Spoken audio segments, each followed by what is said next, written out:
दोस्तों, आज की इस वीडियो में मैं आपसे 7 सबसे मेजर फाइनेंशियल मिस्टेक्स के ऊपर बात करने वाला हूं, जिसके कारण से हम में से ज्यादातर लोग रैट रेस, एक एवरेज लाइफ या फिर कहे मिडिल क्लास या फिर पुअर लाइफ जीने को मजबूर होते हैं और कभी भी फाइनेंशियल फ्रीडम हासिल करके जीवन का वो आनंद नहीं ले पाते हैं जो आनंद वो लेना चाहते हैं। तो यहाँ पे बात करें सबसे पहले सबसे मेजर फाइनेंशियल मिस्टेक के बारे में, तो वो है यहाँ पे dependency on single source of income. जी हाँ, आप देखेंगे तो ज्यादातर मिडिल क्लास या फिर एवरेज लाइफ जीने वाले लोग हमेशा एक ही इनकम सोर्स के ऊपर डिपेंड होते हैं। जैसे कि ज्यादातर लोग यहाँ पे एक ही जॉब के ऊपर डिपेंड होते हैं, जॉब से सैलरी मिलती है, इनकम आता है और घर चलता है। अगर किसी वजह से वो नौकरी छूट जाती है तो वहाँ पे उनका जो इनकम सोर्स है वो बंद हो जाता है और फिर उन्हें यहाँ पे जितने दिन तक दूसरी नौकरी नहीं मिलती है उसके लिए उन्हें लेना पड़ता है उधार, और यहाँ पे वो एक ट्रैप में फंस जाते हैं। अगली नौकरी ढूंढो और पहले पुराना लेवा उधार चुकाओ, और अगर फिर पैसे कम पड़े तो एक नया उधार लो,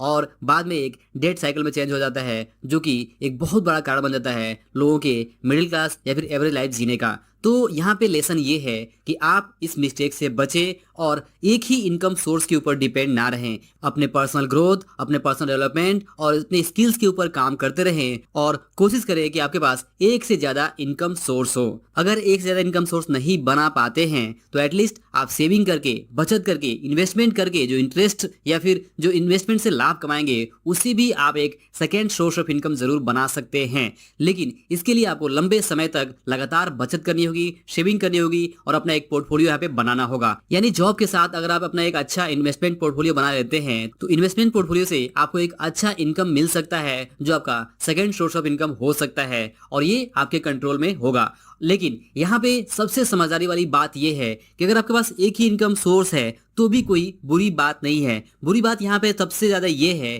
कि आप एक से ज्यादा इनकम बनाने के लिए अगर कोशिश करते हैं और वहां पे शॉर्टकट्स का यूज करते हैं, जैसे कि लॉटरी, गैम्बलिंग या फिर कुछ गेमिंग एप्स या फिर कुछ शॉर्टकट तरीके या फिर क्रिप्टो ट्रेडिंग या इस तरह की बहुत सारी चीजें होती है, जो अगर आप करते हैं तो आप यहाँ पे एक अलग ट्रैप में फंस सकते हैं। और जो आप फर्स्ट सोर्स से आप पैसे कमा रहे हैं, जो आप जॉब से पैसे कमा रहे हैं, वो सारे पैसे आपके इस दूसरे गलत तरीके से जो आप कमाने की कोशिश कर रहे हैं वहां पे सारे पैसे आप गंवा सकते हैं। तो इसमें कोई भी समझदारी नहीं है कि आप एक तरफ कमाएं और दूसरी तरफ गंवाएं, और वो भी क्यों? क्योंकि आप सेकंड सोर्स ऑफ इनकम बनाना चाहते हैं। तो यहाँ पे आप अगर एक ही इनकम सोर्स के ऊपर डिपेंड रहना चाहते हैं तो उसके ऊपर ही आप रहिए, कोई दिक्कत नहीं है, लेकिन कभी भी इस तरह की गलत चीजों में, शॉर्टकट्स में ना जाएं। और दोस्तों, इसके बाद जो दूसरा मेजर फाइनेंशियल मिस्टेक है जिसके कारण से ज्यादातर लोग मिडिल क्लास ट्रैप में फंसे रह जाते हैं, वो है यहाँ पे increasing expenses with an increase in income. जी हाँ, जैसे ही आमदनी बढ़ती है वैसे ही या उससे पहले ही हमारे जो खर्चे हैं बढ़ जाते हैं।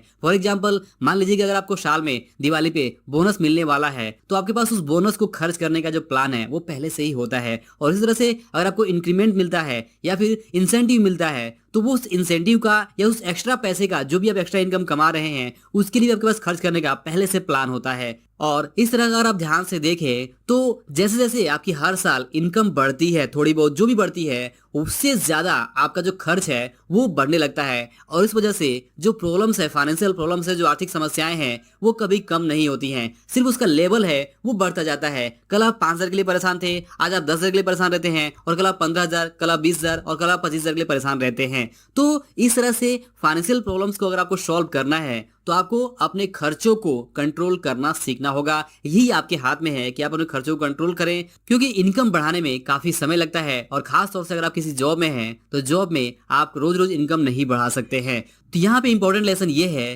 कि अगर आप इस तरह के मिडिल क्लास ट्रैप या फिर एवरेज लाइफ ट्रैप से बचना चाहते हैं तो आप अपने खर्चों पे हमेशा कंट्रोल रखें, अपनी इनकम को बढ़ाने की पूरी कोशिश करें, जितना इनकम बढ़ सकता है बढ़ाएं, लेकिन खर्चों को कंट्रोल रखना ही होगा, तभी आप इस ट्रैप से बाहर निकल सकते हैं, रेट रेस से बाहर निकल सकते हैं। और दोस्तों, इसके बाद जो तीसरा मेजर फाइनेंशियल मिस्टेक है वो है बैड डेट एक्यूमुलेशन। जी हाँ, बैड डेट का मतलब यह है कि आप इस तरह के लोन्स लेते हैं, इस तरह के कर्ज लेते हैं, इस तरह के उधार लेते हैं, इस तरह से क्रेडिट कार्ड को यूज करते हैं, जिससे कि आप कोई संपत्ति नहीं बनाते हैं, बल्कि आप वो पैसे लेते हैं, उधार के पैसे लेते हैं, लोन के पैसे लेते हैं और सिर्फ कुछ दिखावे की चीजें खरीदते हैं जिससे कि आपकी लाइफ कंफर्टेबल हो सके, जैसे कि अच्छे फोन, अच्छे गैजेट्स, या फिर कुछ अच्छी चीजें घर के लिए, या फिर आप कोई फंक्शन करते हैं, कोई पार्टी करते हैं और कुछ ऐसे सेलिब्रेशन करते हैं जिसमें कि आपके सारे पैसे यहाँ पे खर्च होते हैं और आप इस तरह से बैड डेट्स यानी कि क्रेडिट कार्ड्स के, पर्सनल लोन के या फिर दूसरे लोन्स लेकर आप इस तरह से एक बैड डेट एक्यूमुलेट जब कर लेते हैं तो आप एक डेट साइकिल में फंस जाते हैं। और एक बहुत बड़ा रीजन होता है जिससे कि बाद में आपकी जब कमाई होती है तो आपको इस बैड डेट्स को पहले चुकाना होता है और ये साइकिल है वो रिपीट होने से आप इस रैट रेस में फंसे रहते हैं। और इसके बाद जो अगला चौथा मेजर फाइनेंशियल मिस्टेक है वो है सेविंग्स को इंपॉर्टेंस नहीं देना और इसे पोस्टपोन करते रहना। जी हाँ, ज्यादातर लोगों को पता होता है कि बचत करना कितना ज्यादा जरूरी है, कि हम जो भी कमा रहे हैं उसका एक निश्चित हिस्सा, चाहे वो 10%, 20%, 30%, जो भी हमें ठीक लगता है, जिसमें हम सफिशिएंट हैं उतना हमें बचत जरूर करना चाहिए। ये बातें ज्यादातर लोगों को अच्छी तरह से पता होती है, बट बात जब बचत करने की आती है तो वहां पे उन्हें प्रॉब्लम ये होती है कि उनके सामने जो खर्चे होते हैं वो बहुत ईजी तरीके से वो खर्च कर लेते हैं और वे बचत को आगे के लिए टाल देते हैं कि बाद में देख लेंगे, बाद में कर लेंगे, और इस तरह से बचत को यहाँ पे वो इंपॉर्टेंस नहीं देते हैं। और बचत को लेकर, सेविंग को लेकर हमेशा उनकी यही दलील होती है कि आगे देख लेंगे, अभी बहुत समय है, बाद में कर लेंगे, जब इनकम बढ़ेगी तब जरूर बचत करना शुरू कर देंगे। और ये जो पोस्टपोनिंग है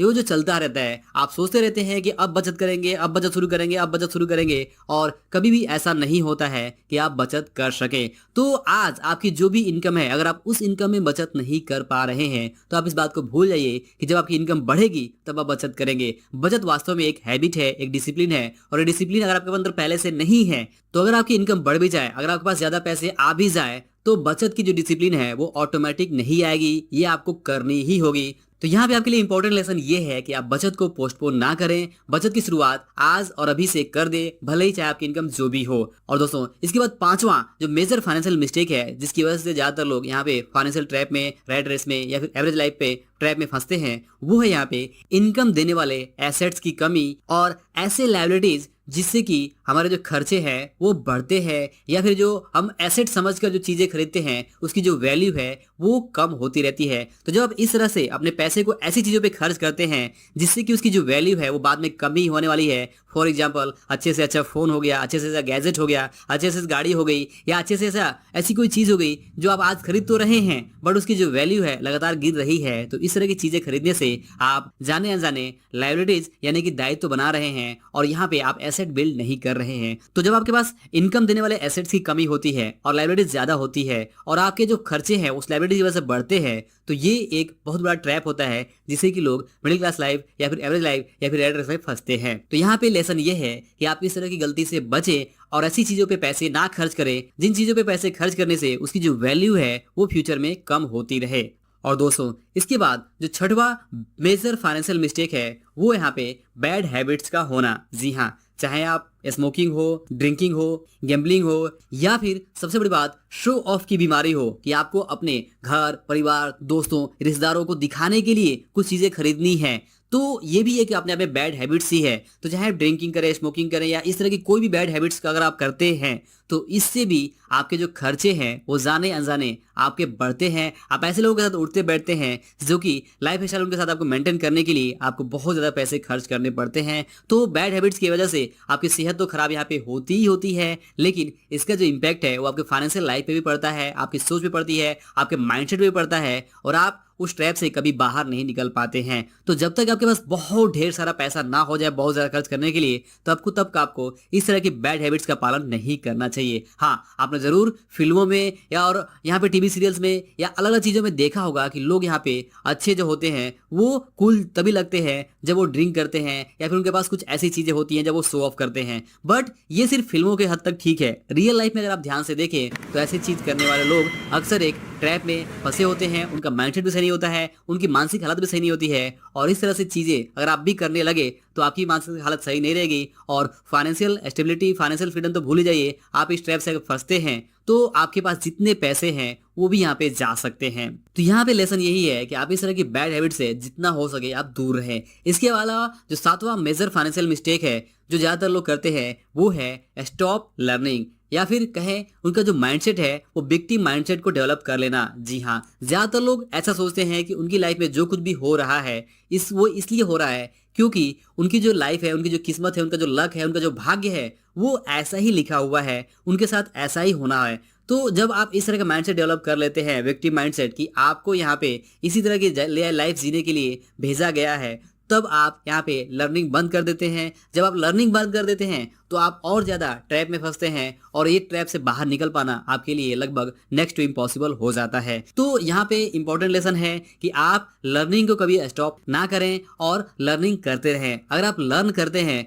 तभी आप यहाँ पे ग्रो कर सकते हैं, चाहे वो आप फाइनेंशियली करें या फिर पर्सनल लेवल पे करें। ओवरऑल चाहे पर्सनल लेवल की ग्रोथ हो या फिर फाइनेंशियल ग्रोथ हो, दोनों के लिए ही लर्निंग बहुत ज़्यादा इंपॉर्टेंट है। तो कभी भी जो माइंडसेट है उसके ऊपर काम करते रहे, अपने माइंडसेट को पॉजिटिव बनाए रखें, अपना गोल्स के ऊपर अपने काम करते रहें और लर्निंग को कभी स्टॉप ना करें। अगर आप स्टॉप करते हैं तो आप इस ट्रैप से बाहर नहीं निकल पाएंगे। तो दोस्तों, ये थे कुछ 7 मेजर फाइनेंशियल मिस्टेक जिसके कारण ज्यादातर लोग यहाँ पे एवरेज लाइफ, रैट रेस या फिर मिडिल क्लास लाइफ में फंसे रहते हैं। तो जैसा मैंने इस वीडियो में बात किया आपसे कि इससे बचने के लिए या फिर यहाँ पे लेसन क्या है, तो आप इस लेसन को सीख कर आप इन ट्रैप को जरूर अवॉइड कर सकते हैं। यही है रैट रेस से निकलने का सिंपल रास्ता, कि आप इस तरह की मिस्टेक से बचें। और मिस्टेक से बचने के लिए जरूरी है कि आपको पता हो कि मिस्टेक्स क्या है और किस तरह के मिस्टेक्स आपको इस रैट रेस में फंसाते हैं। तो आई होप कि वीडियो और लेसन आपको जरूर वैल्यूएबल लगा होगा। वीडियो पसंद आया हो तो इसे लाइक और शेयर जरूर करिए। अंत में इस वीडियो को देखने के लिए और हमारे साथ जुड़े रहने के लिए आपका दिल से बहुत बहुत धन्यवाद।